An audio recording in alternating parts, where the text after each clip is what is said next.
करुता विष्णु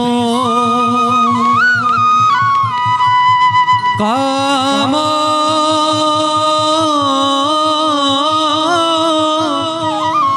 कौतिजित जगत जनकुधाता साधु बान्धव।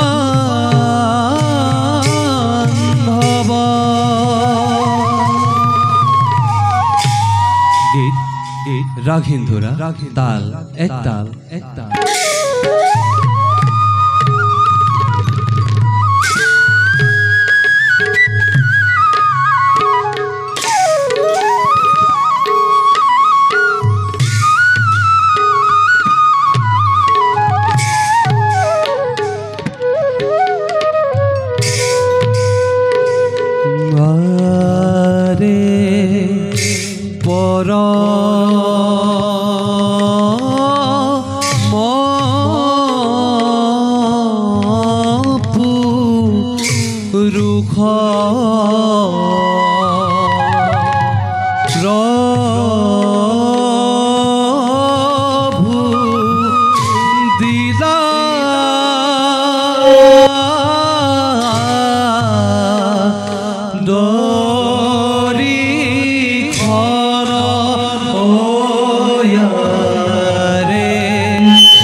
जन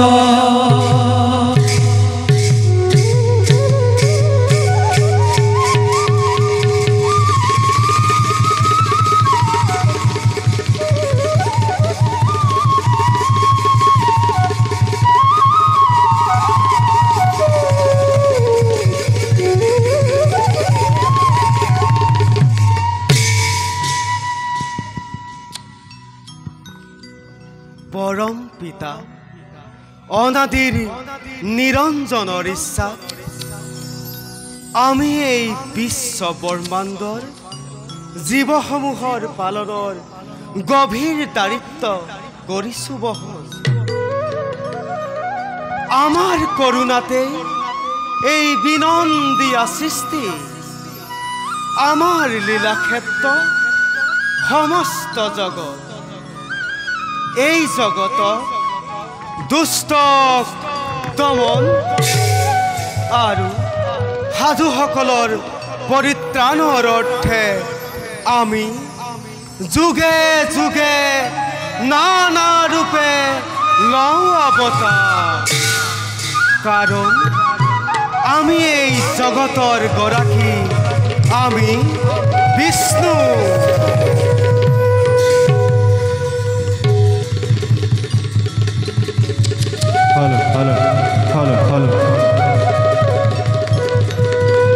ও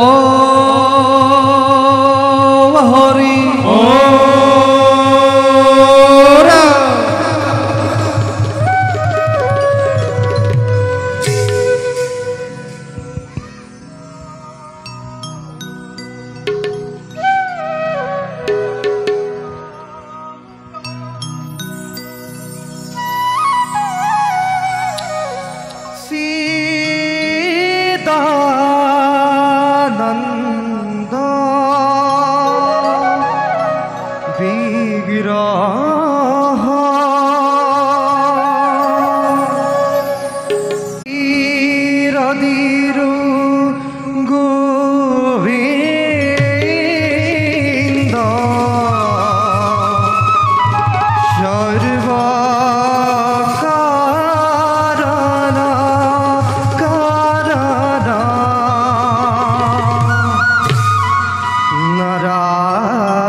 नारायण नारायण नारायण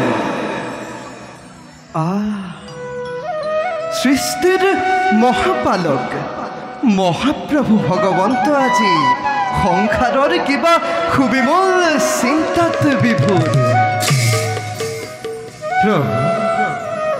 নাৰায়ণ নাৰায়ণ হে প্ৰভু গ্ৰহণ কৰি নাৰদৰ ভক্তিৰ অঞ্জলি বেকত কৰকচোন প্ৰভু নাৰাশী কপত সৃষ্টিপালকৰ হৃদয়ৰ বিমূৰ্খতাৰ কাৰণ দেৱৰক্ষী প্ৰভু উপযুক্ত সময়ত তুমি এই বৈকুণ্ঠপুৰীত ফলাবিদ্যাময়। নাৰায়ণ নাৰায়ণ। বাৰু দেৱৰক্ষী, প্ৰভু কোৱাচোন, তোমাৰ মুখে শুনো আজি আছে নেকি কিবা নবীন সংবাদ? নাৰায়ণ নাৰায়ণ নাৰায়ণ। উপহাস নকৰিব প্ৰভু। উপহাস? অ প্ৰভু, উপহাস। যাৰ ইচ্ছাত জল, স্থল, বায়ু, ত্ৰিদশ ধাৰা, যাৰ অনুগ্ৰহত শ্যাম বসুন্ধৰা, ত্ৰিজগতৰ নিয়ন্ত্ৰা আপুনি, তেনেস্থলত প্ৰশ্ন কৰি এনেতখিনি সেৱকক কিয় বাৰু উপহাস কৰে প্ৰভু? দেৱৰক্ষী, প্ৰভু ভুল তুমি নুবুজিবা। নাৰায়ণ। জানো আমি ভালদৰে তলৈকৰ সমস্ত সংবাদ, কিন্তু কিন্তু কি প্ৰভু? চাতুৰ্যতাৰ সাক্ষাৎ প্ৰতি মূৰ্তি তুমি। নাৰায়ণ নাৰায়ণ। তোমাৰ চাতুৰ্যপূৰ্ণ বক্তব্য শুনি বিমল আনন্দ পাওঁ আমি। সেয়েহে লীলাময় জগত পালকে আজি নিতকিনি সেৱককো কৰিছা চালনা। বাৰু হে বিশ্ব ব্ৰহ্মাণ্ডৰ গৰাকী দেৱৰক্ষী, এইবাৰ ত্ৰেতা যুগতনো লীলাময় জগত পালকে কি লীলামালাৰ কৰিব সূচনা, তাৰ বাতৰি ল'বলৈহে নাৰদৰ আজি বৈকুণ্ঠলৈ আগমন প্ৰভু। দেৱৰক্ষী, প্ৰভু শুনা তেনেহ'লে এইবাৰ মনুষ্যৰূপ ধৰি অৱতাৰ, মানৱীয় লীলামালা কৰিম সম্পাদন, ভক্তগণক কৰিম ৰক্ষণ। হে মোৰ প্ৰাণ গোপাল,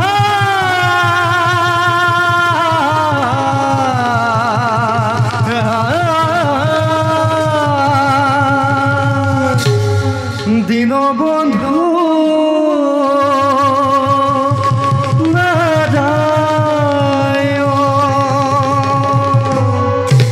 হে মোৰ প্ৰাণ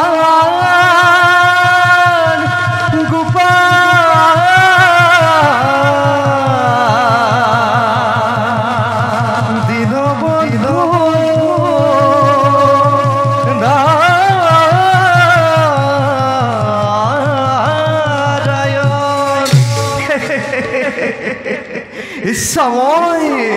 ইচ্ছাময় ভগৱান তুমি, তোমাৰ ইচ্ছা পূৰ্ণ হ'বই প্ৰভু। দেৱৰক্ষী, প্ৰভু এই কাৰ্য তুমিও কৰিব লাগিব সহায়। নাৰায়ণ। গতিকে যোৱা দেৱৰক্ষী, উপযুক্ত সময়ত তোমাক কৰিম স্মৰণ। ভাল প্ৰভু, পুনশ্চবাৰ তজু চৰণত প্ৰণিপাত জনাই এদাসেবে মাগিছো বিদায়। সন্ত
বন্দে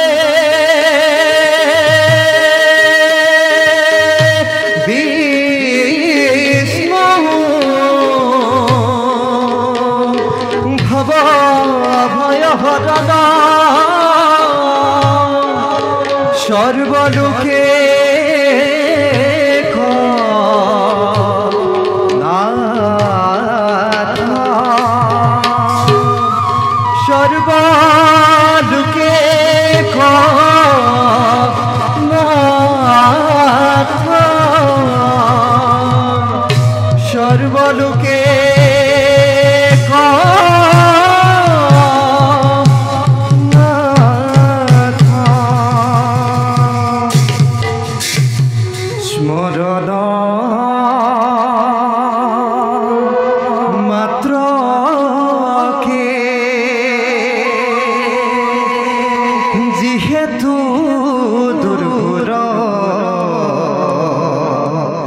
সংসাৰ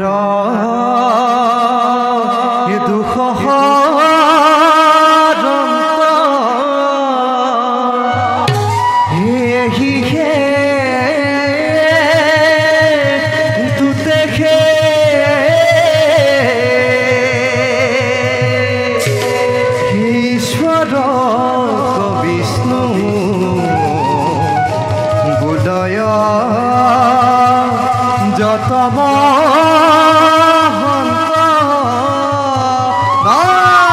নারায়ণ প্রভু ভগবন্ত অনন্ত ঈশ্বর প্রপন্ন জনতা জন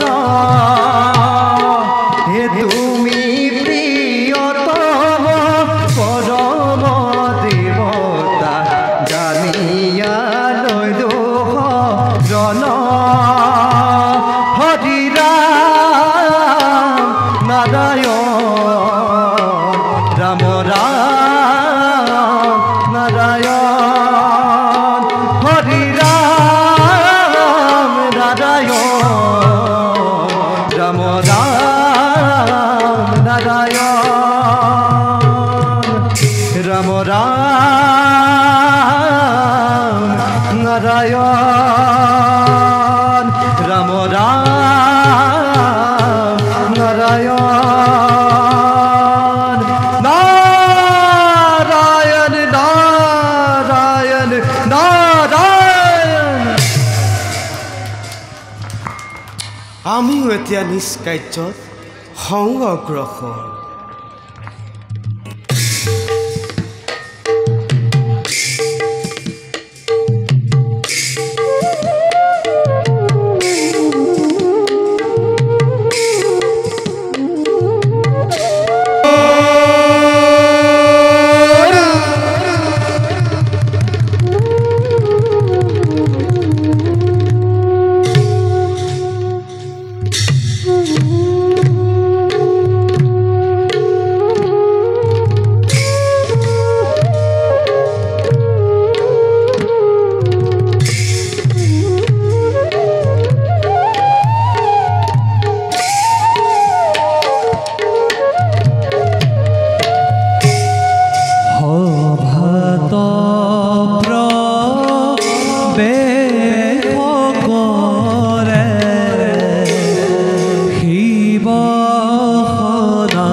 জ্যোতিৰে জ্যোতিষ্মান প্ৰাকৃতিক নান্দনিকেই সৌন্দৰ্যৰে মহিয়ান কৈলাসৰ শুভ্ৰ শিখৰতেই বাস কৰোঁ আমি দৰিদ্ৰ শংকৰে পৰম ব্ৰহ্মই আমাক কৰিছে স্বজন জীৱ সংঘাৰৰ হেতু সেয়েহে অনাদি কালৰে পৰা সৃষ্টিৰ ভাৰসাম্যতা আমি কৰিছোঁ ৰক্ষণ সেয়েহে জিতেন্দ্ৰীয় আমি মহাদেৱ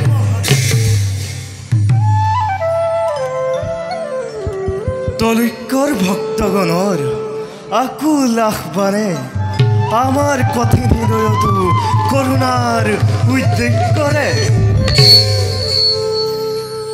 মনোমতবৰ প্ৰদান কৰি জাগতিক ইচ্ছা পূৰণ কৰুঁ ভক্তগণৰ আজিও এক মত্যৰ ভক্তই এক ইচ্ছিত বর প্রদান করি তেও জাগতিক ইচ্ছা পূরণ করুঁ যাও যাও এবে নৈমিত্তিক কার্য করি সম্পাদন পার্বতী হবে করুঙ্গই হরির নির্গুণ কথন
জগতৰ যক্ষ ৰক্ষ নাগ নৰ সকলোৰে চিৰ আকাংক্ষিত এই অমৰাৱতীপুৰৰ অধীশ্বৰময় দেৱ পুৰন্দৰ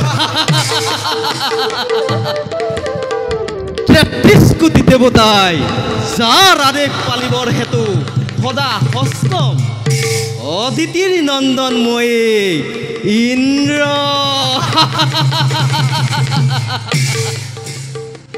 তলৈকৰ সকলোবোৰ ভোগ্য সম্পদৰ গৰাকী ময়ে দেৱ শ্ৰেষ্ঠ দেৱেন্দ্ৰ আজি আজি মোতকৈ সুখী সমৃদ্ধিশালী আছে জানো এই বিশাল ব্ৰহ্মদেৱৰ সৃষ্টিত? সেয়েহে দিকপাল দেৱৰাজ এই আমাৰ এই অমৰাৱতীপুৰ হস্তগত কৰিবৰ বাবে সেই তৃতি আৰু ধনুৰ নন্দন দৈত্য দানৱবিলাকে বাৰে বাৰে বিঘ্নিত কৰে দেৱতাৰ শান্তিত। এ দিকপাল দেৱৰাজ প্ৰত্যেক মুহূৰ্ততে তুমি সষ্টম হৈ থাকিবা আমাৰ এই চিৰ শত্ৰু দৈত্য আৰু দানৱৰ বাবে। দেৱৰাজ তাৰ বাবে নিশ্চিন্তে থাকক আপুনি।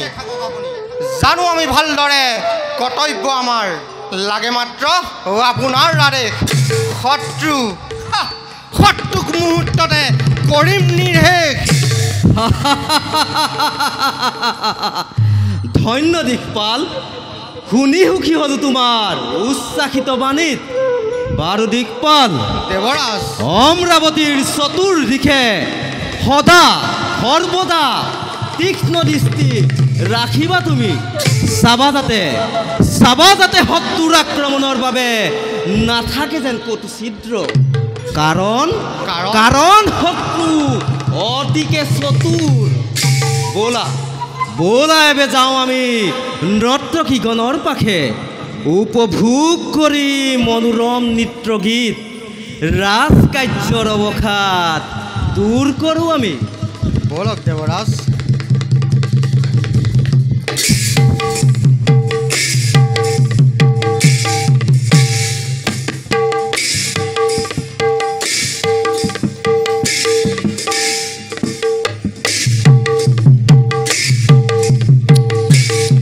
হরি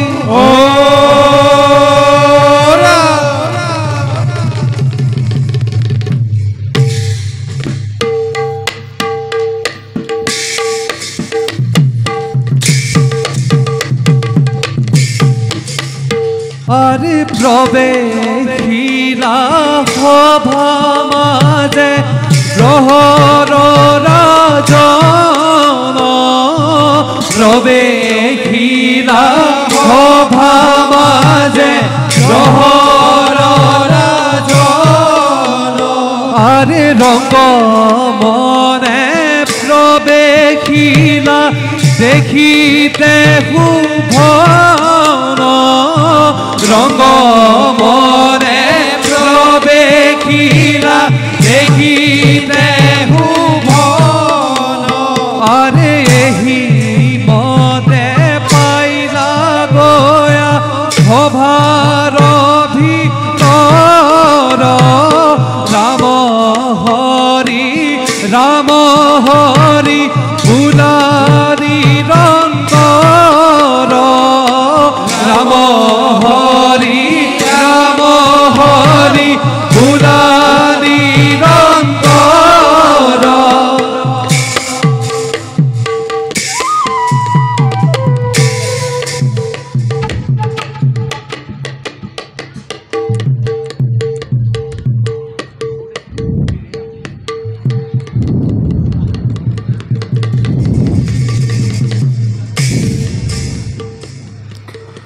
গ্ৰহৰ অধিপতি নাম মোৰ শনি।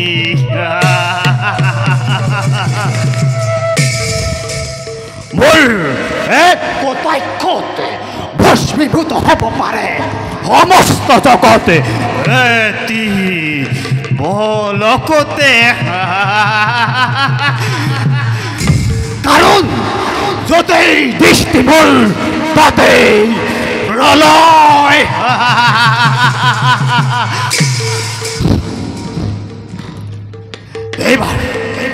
এইবাৰ দৃষ্টি মোৰ সৌ অযোধ্যা ৰাজ্যত অহংকাৰী ৰাজা দশৰথৰ দৰ্পচূন্য কৰিবৰ বাবে দৃষ্টি ৰাখিম মই অযোধ্যা ৰাজ্যত। কাৰণ অন্য দেৱতাক মানৱে পূজা কৰে সাক্ষাৎ পাবৰ বাবে, আৰু এই শনি পূজা কৰে সাক্ষাৎ নাপাবৰ বাবে কাৰণ য'তেই দৃষ্টিবল তাতেই প্ৰলয়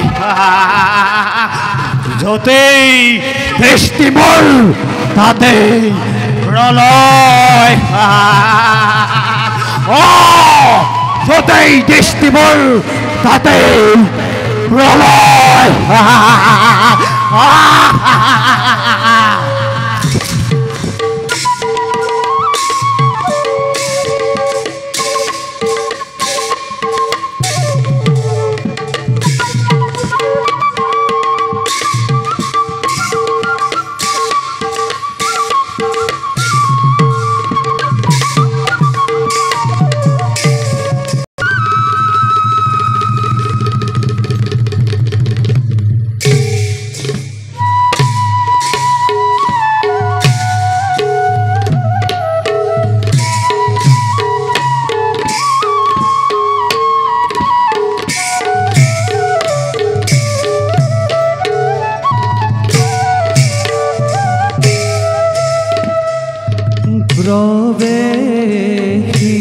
প্রবেশিলা দখরথ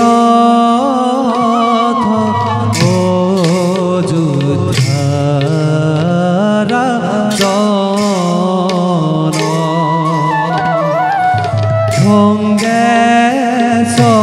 ভঙ্গেশ্বরে মহামন্ত্রী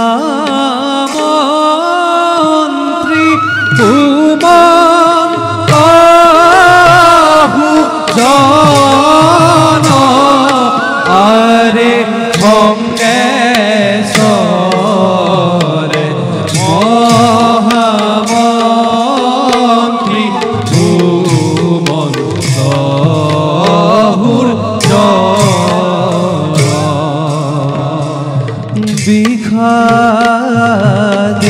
বিখাদিত মনে পাইলা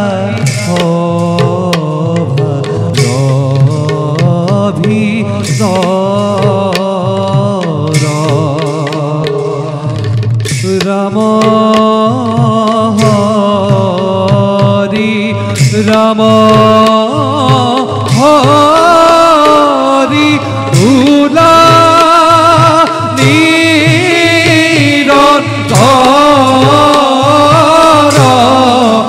আরে রাম হরি রাম হরি বুলা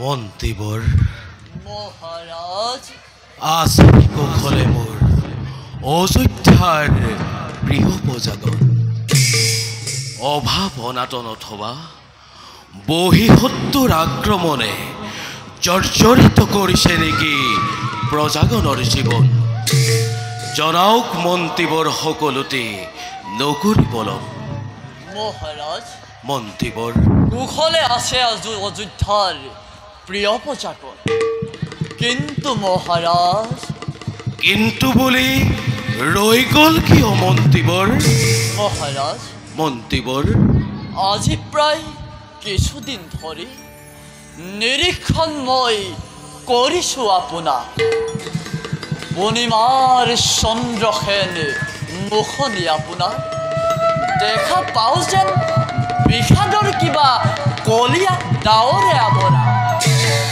ৰাজ কাৰ্যটো নেদেখো মই পূৰ্বৰ দৰে সজীৱতা ইয়াৰ কাৰণ কি মহাৰাজ ইয়াৰ কাৰণ কি বুদ্ধিমত্তাৰ সাক্ষাৎ প্ৰতিমূৰ্তি আপুনি হোৱা নাই নে বোধগম্য মোৰেই উদাসীনতাৰ কাৰণ মহাৰাজ মন্ত্ৰীবৰ মহাৰাজ মহান ইক্ষাকুকুলৰ ৰাজা আমি হয় মহাৰাজ সূৰ্যবংশী ইক্ষাকুকুলৰ ৰজা মহাৰজা হবে অসীম পৰাক্ৰমেৰে শাসন কৰি এই অযোধ্যা ৰাজ্য ৰাখিছিল সুখ্যাতি ধৰাৰ পক্ষত। হয় মহাৰাজ। কিন্তু কিন্তু কিন্তু ত্ৰিজগত বন্দিত এই ইক্ষাকুকুলৰ শোণিতৰ ধাৰা স্তব্ধ হ'ব যেন আজি এই দশৰথৰ নামত মন্ত্ৰীবৰ। মহাৰাজ মন্ত্ৰীবৰ মহাৰাজ আপুনিতো জানেই মন্ত্ৰীবৰ আদ্য পাৰমিত অপুত্ৰক মই লাহে লাহে লাহে লাহে যৌৱনেও মোৰ মেলানে মাগিছে। বাৰ্ধক্যই দিবহি দেখা সন্তান নহ'লে যে মন্ত্ৰীবৰ সন্তান নহ'লে যেন এই মহান বংশ ৰক্ষা কৰিম কেনেকৈ? মহাৰাজ কোনে দিব জলপিণ্ডদান? কোনে কৰিব অযোধ্যা শাসন মন্ত্ৰীবৰ? বৰ্তমান এই কথা অগোচৰ নহয় মহাৰাজ। মন্ত্ৰীবৰ মহাৰাজ ভাগ্যৰ লিখনিটো অখণ্ডনীয়, তথাপিতো মহাৰাজ মোৰ মনে কয় মহাৰাজ এদিন নহয় এদিন মহাৰাজ এদিন নহয় এদিন উত্তৰ মুখ দেখিব আপুনি। এই দিন কেতিয়া আহিব মন্ত্ৰীবৰ? মহাৰাজ এইবোৰ ভাবি ভাবি মই কেতিয়াবা বৰ অস্থিৰ হৈ পৰো মন্ত্ৰীবৰ। মহাৰাজ কিমান যে নিদ্ৰাবিহীন ৰজনী মই কৰিছোঁ যাপন আপোনাক কেনেকৈ বুজাও মন্ত্ৰীবৰ? মহাৰাজ বুজি পাওঁ মই আপোনাৰ মনৰ কথা, বুজি পাওঁ মই আপোনাৰ উদ্বেগৰ কাৰণ, কিন্তু মহাৰাজ বৰ্তমান আপুনি পুত্ৰৰ চিন্তা কৰি পৰিহাৰ চিন্তা কৰক নিজ সন্তান সন্ত্ৰীকে অযোধ্যা ভূমিলৈ। মন্ত্ৰীবৰ মহাৰাজ কি হ'ল মোৰ অযোধ্যাৰ প্ৰিয় প্ৰজাগণৰ? কিবা সংকট তেওঁলোকক কৰিছে নেকি জুনুলা? উজলা সুফলা শস্য শ্যামলা এই অযোধ্যা ৰাজ্য মন্ত্ৰীবৰ মৰুভূমিলৈ পৰিণত হ'বলৈ বেছি পৰ নাই মহাৰাজ। মহাৰাজ অযোধ্যাৰ বিশেষকৈ দক্ষিণ প্ৰান্তৰ লোকে দক্ষিণ প্ৰান্তৰ মহাৰাজ দক্ষিণ প্ৰান্তৰ লোকে এমুঠি অন্নৰ অভাৱত আৰু এখনি বস্ত্ৰৰ অভাৱত পৰিছে হাহাকাৰ। মহাৰাজ আপুনি কিবা এটা ব্যৱস্থা কৰক মহাৰাজ, আপুনি কিবা এটা ব্যৱস্থা কৰক।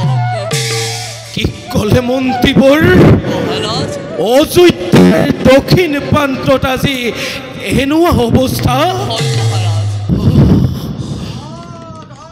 নাৰায়ণ নাৰায়ণ। প্ৰণাম দেৱৰী। মহাৰাজ দশৰথ, দেৱৰক্ষী মহামন্ত্ৰী সুমন্তৰ কথা একেবাৰে সঁচা। দেৱৰক্ষী মনুষ্যৰ কথাটো দূৰৰে কথা, আজি দক্ষিণ অযোধ্যাটো শুনিবলৈ নোপোৱা পশু পক্ষীৰ মাত।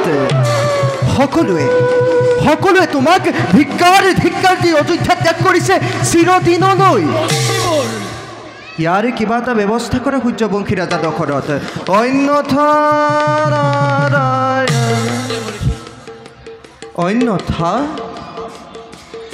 অন্যথা অযোধ্যা নামৰ শ্মশানৰহে ৰখীয়া হ'বা তুমি।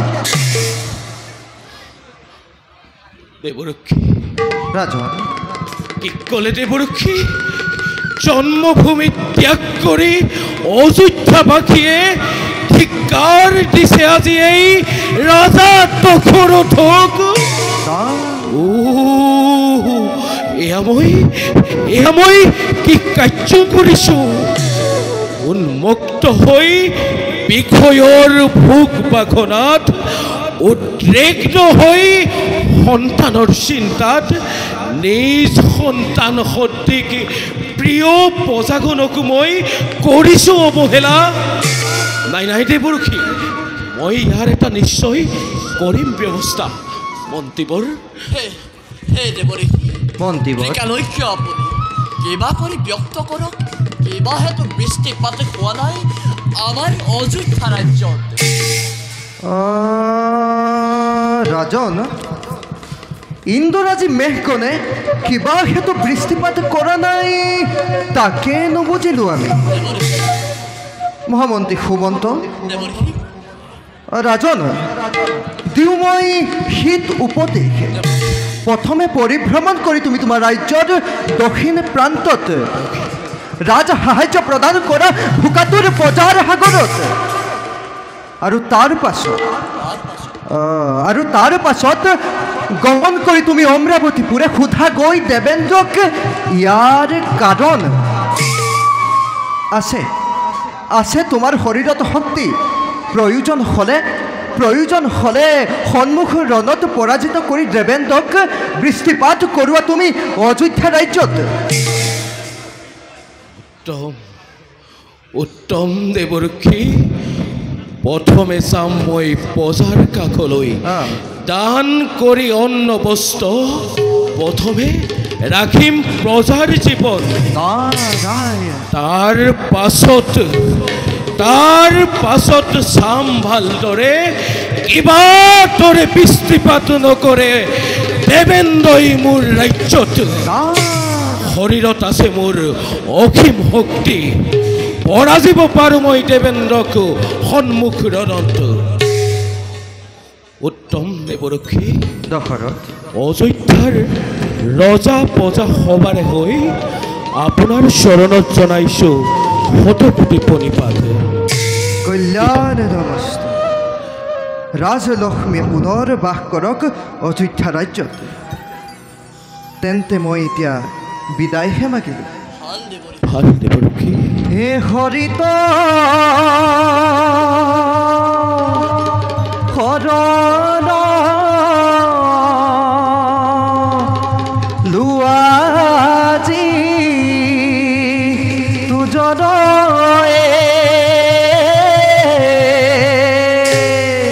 হে হৰিৰ চৰিত্ৰ শ্ৰৱণ কীৰ্তন কৰে হে দুৰ্ঘোৰ পাৰ সংসাৰ সাগৰ হে সিটো মহাজনে অতি প্ৰয়াসে কৰে সিটো মহাজনে অতি প্ৰয়াসে কৰে নাৰায়ণ নাৰায়ণ নাৰায়ণ শুনিলে নহয় মন্ত্ৰীবৰ দেৱৰ্ষিৰ বচন বলক মন্ত্ৰীবৰ যাওঁ আমি অযোধ্যাৰ দক্ষিণ প্ৰান্তলৈ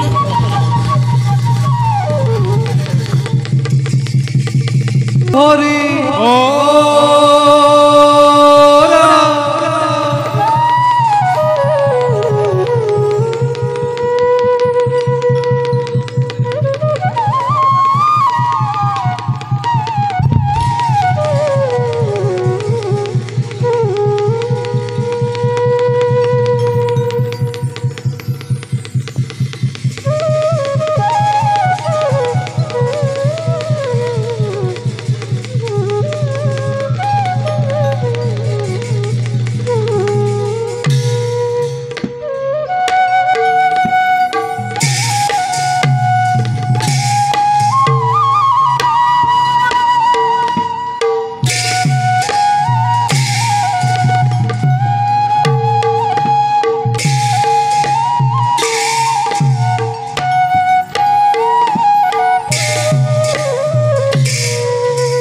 পুত্ৰ স্কন্ধে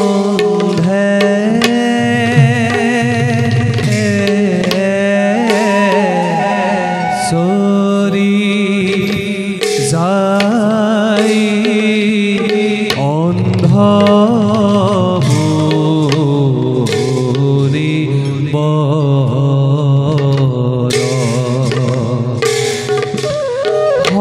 হৰিয়ে সংগে চলে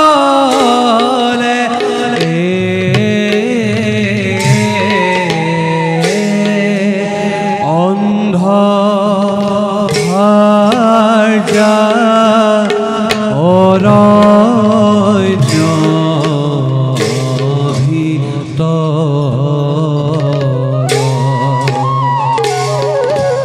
হৰিয়ে সংগে চলে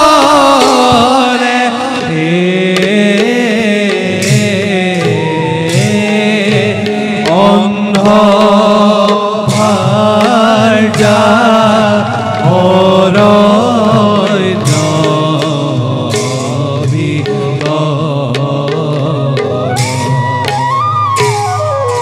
পিতৃ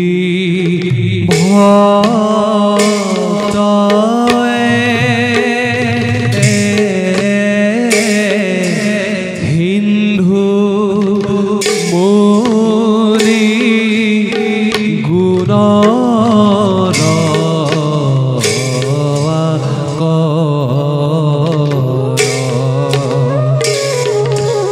হৰিয়ে ৰাম হৰি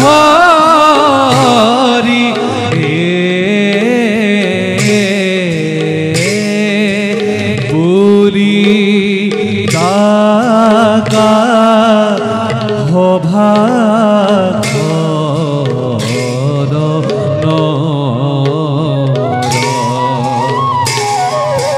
হৰিয়ে ৰাম হৰি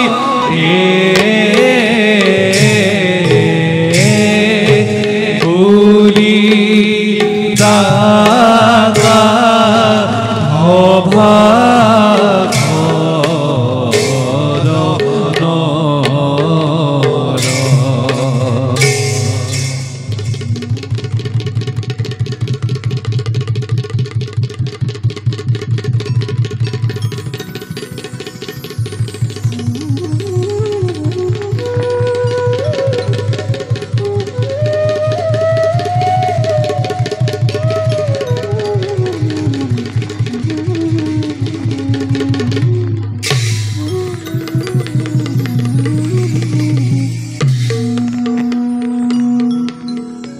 পিতা আৰু আই পুত্ৰৰ সেৱা কৰিব গ্ৰহণ বাছা হিন্দু পিতা দৃষ্টিহীন পিতা মাতাৰ আচলৰ ধন পিতা কচোন বাছা পিতা তোৰ মুখেৰে শুনো আমিনো কিমান দুৰ্বাট পালোহি পিতা বাছা আমি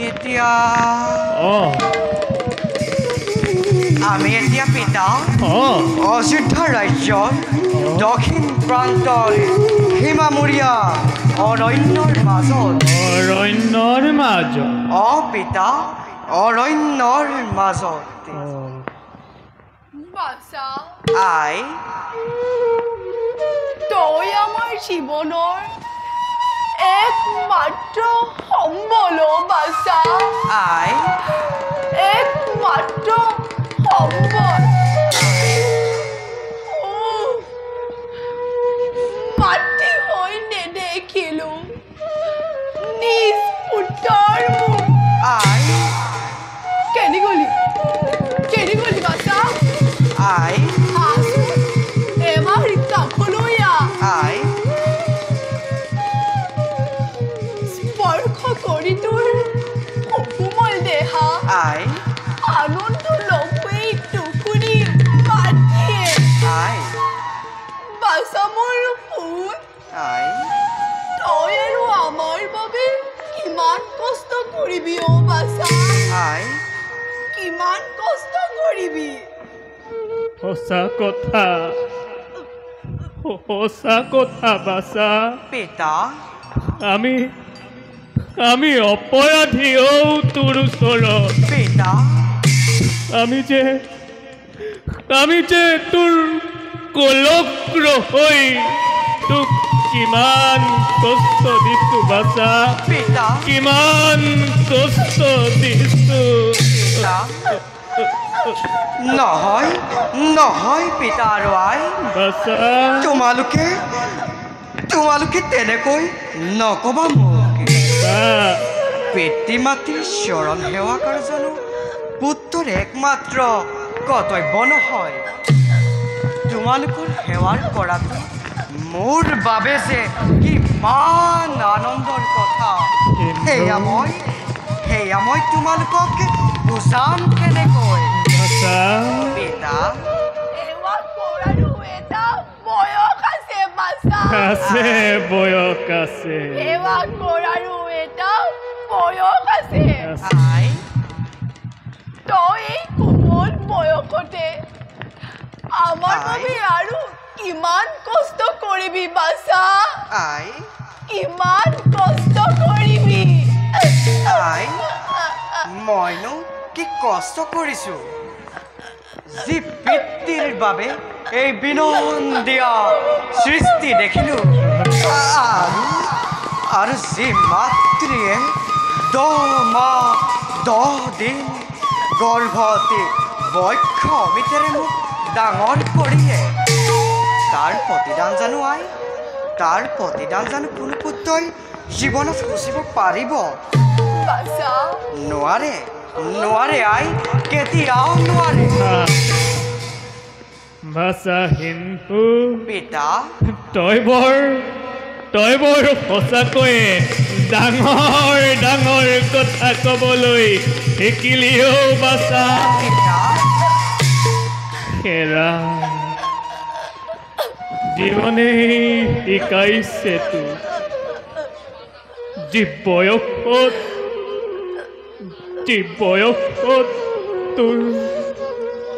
তোৰ লগৰ সমনীয়াই হাঁহি ধেমালিয়ে ৰং ৰহস্যৰে জীৱন পাৰ কৰিছে আই এই বয়সত তই আমাক জীয়াই ৰাখিবৰ বাবে জীৱন সংগ্ৰাম কৰিছ পিতা আবিয়ে পননিয়ে ফল মূল বিচাৰিছ দুৱাৰে দুৱাৰে গৈ ভিক্ষা মাগিছ পিতা কেতিয়াবা ভোকত কেতিয়াবা অনিদ্ৰাত তোৰ দিন পাৰ হৈছে পিতা যাৰে জহে ৰ'দে বৰষুণে তিতি তই আমাক জীয়াই ৰাখিবৰ বাবে কিয় বাছা পিতা কিয় ইমান কষ্ট কৰিছ কিয় নহয় পিতা আৰু আই বাছা অন্ধ হ'লেও যে আপোনালোকৰ পছেয়াত থাকি মই সাহস পাওঁ বাছা আপোনালোকৰ অবিহনে মই তেনেই নিথৰুৱা হৈ পৰিম পিতা বাছা বাছা বাছা বাছা বাছা বুলি শুনো যেতিয়া এষাৰি মাত সেয়া মোৰ হাত পৰি যায় পিতা বাৰু বলক পিতা আৰু আই বাছা যাওঁ এতিয়া আমি নিজ লক্ষ্যস্থানে ব'লা পিতা ব'লা আই ৰচোন বাছা পিতা তইতো কৈছিলি আমি এতিয়া দক্ষিণ প্ৰান্তৰ অযোধ্যাৰ অৰণ্যৰ মাজত বুলি হয় পিতা বাছা হিন্দু পিতা কিন্তু কতা পিতা শুনা নাই পশু পক্ষীৰ মাত এ সন্ধিয়া নামি আহিল নেকি ধৰাৰ বুকুলৈ নহয় পিতা বাছা সেইটো সন্ধিয়াৰ সময় পঞ্চ বৰিষে অনাবৃষ্টি দেখা দিছে এই অযোধ্যাৰ ৰাজ্যত পিতা বাছা বনৰ পশু পক্ষী আৰু প্ৰজাগণে ফল মূল অন্নৰ অভাৱত দ্ৰেখান্ত হৈছে পিতা প্ৰজাসকলে যে কৰিছে গঞ্জনা যে মহাৰাজ দশৰথৰ বাবেই পিতা এই ৰাজ্যত এনে হৈছে অমংগল বাছা আই আমাৰ শ্ৰীফলা আশ্ৰমতো হৈছে নেকি ফল মূলৰ অভাৱ না আমাৰ শ্ৰীফলাৰ আশ্ৰমত হোৱা নাই ফল মূলৰ অভাৱ না কিন্তু পিতা কিন্তু মনত আজি মোৰ লাগিছে বেজাৰ না মহাৰাজ দশৰথৰ বাবে মহাৰাজ দশৰথৰ এনে কুকৰ্মৰ বাবে শান্তি প্ৰিয় প্ৰজাগণে ভুগিছে নিকাৰ ঠিক দশৰথ ঠিক তোৰ জীৱন পবিত্ৰ ইক্ষাকুকুলত জন্ম লৈ অপবিত্ৰ কৰিলি তই বংশ দুবালি নৰকত তই উপৰি পুৰুষ কিয় তই সত্যপিও ৰাজদণ্ড কৰিছ ধাৰণ শান্ত হওক পিতা বাছা উত্তেজিত নহ'ব আপুনি বাছা বাৰু বলক পিতা আৰু বলাই যাওঁ এতিয়া আমি নিজ লক্ষ্য স্থানে ব'লা বল বাছা ব'লা বাছা ঠিক দখল পিতা ঠিক